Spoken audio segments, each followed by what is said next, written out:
சிறகடிக்க ஆசையில் இன்றைக்கான எபிசோடு என்னென்னு பார்க்கலாம். முத்து சீதாவை பார்க்க வராங்க. அங்கே வந்து முத்து வந்து சீதா கிட்ட சில கேள்வி கேட்குறாங்க. உனக்கு எந்த மாதிரி மாப்பிள்ளை வேணும்னு சொல்லி கேட்டுட்டு, ஏமாம்மா இந்த கொஷின் எல்லாம் கேட்குறீங்க அப்படின்னு சொல்லி கேட்டுன்னு இருக்காங்க. அதுக்கு உங்கள் அக்கா தான் உங்கள் மனசில் என்ன இருக்குன்னு தெரியாமல் நான் மாப்பிள்ளை பார்க்குறேன்னு சொல்லிட்டு சொல்கிறாங்க அப்படின்னு சொல்கிறாங்க. அதுக்கு கொஷின் கேட்குறாங்க முத்து, உனக்கு எந்த மாதிரி மாப்பிள்ளை வேணும்னு சொல்லிட்டு, எனக்கு கவர்மெண்ட் மாப்பிள்ளை வேணும் அப்படின்னு சொல்லிட்டு வீட்டுக்கு ஒரே பையனாக இருக்கணும்னு சொல்லி சீதா சொல்கிறாங்க. அதெல்லாம் கேட்டு முடிச்சுட்டு முத்து வீட்டுக்கு போகிறாங்க. அப்புறம் ரோகிணி வந்து ஸ்ருதியோட அம்மா வீட்டுக்கு வராங்க. அங்கே வர்றதுக்கு முன்னாடி ஸ்ருதியோட அம்மாவும் அப்பாவும் பேசிக்கிறாங்க. ரவி வந்து ரெஸ்டாரண்ட் தனியாக ஓப்பன் பண்ணணும்னு சொல்கிறாங்க அப்படின்னு சொல்லி பேசின்னு இருக்காங்க.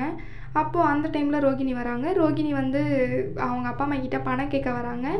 அவங்க 2 பேரும் தரக்கூடாதுன்னு முடிவு எடுக்கிறாங்க. ஆனால் ரவியும் ஸ்ருதியும் அவங்க வீட்டுக்கு கொண்டு வர்றதுக்காக ரோகிணிக்கு பணம் கொடுக்குறாங்க.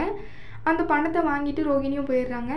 முத்து மீனாவை மீட் பண்ணிவிட்டு என்ன சொல்கிறாங்கன்னா, நான் வந்து சீதா மனசில் என்ன இருக்குதுன்னு தெரிஞ்சுட்டு வந்துட்டேன். சீதாவுக்கு வந்து இந்த மாதிரி மாப்பிள்ளை தான் வேணுமா அப்படின்னு சொல்லி கேட்டுட்டு வந்துட்டேன் அப்படின்னு சொல்லி முத்து சீதா கிட்ட சொல்கிறாங்க.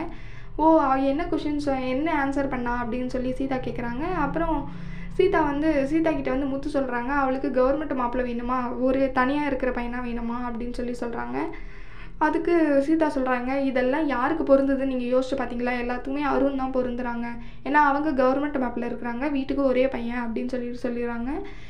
இல்லை அவங்க அருணை நினச்சி சொல்லலை சீதா அப்படின்னு சொல்லி முத்து சொல்கிறாங்க. சரிவா, எனக்கு இப்போ இந்த டவுட் இப்போவே கிளியர் பண்ணணும்னு சொல்லி சீதாவை பார்க்க முத்துவும் மீனாவும் கிளம்பிடுறாங்க. அங்கே போய் சீதாவை பார்த்துட்டு கேட்குறாங்க, முத்து, உனக்கு நீ யாரை நினச்சிட்டு எனக்கு கவர்மெண்ட் மாப்பிள்ளை வேணும்னு சொல்லி சொன்னேன் அப்படின்னு சொல்லி கேட்குறாங்க. இல்லை, நான் அருணை நினச்சி தான் சொன்னேன்னு சொல்லிடுறாங்க. அதை கேட்டு சீதாவோட அம்மா சீதாவை அடிச்சிடுறாங்க. முத்து கோவப்பட்டு வீட்டை விட்டு போயிடுறாங்க. சீதாவோட அம்மா வந்து, எதுக்கு நீங்கள் 2 பேரும் இப்படி பண்ணுறீங்க, மாப்பிள்ளை என்ன நினச்சிட்டாரோ கோவப்பட்டு போகிறாரு அப்படின்னு சொல்லின்னு இருக்காங்க. அம்மா அவள் மனசில் இருக்கிறது தானே சொன்னா அப்படின்னு சொல்லி மீனா சொல்கிறாங்க.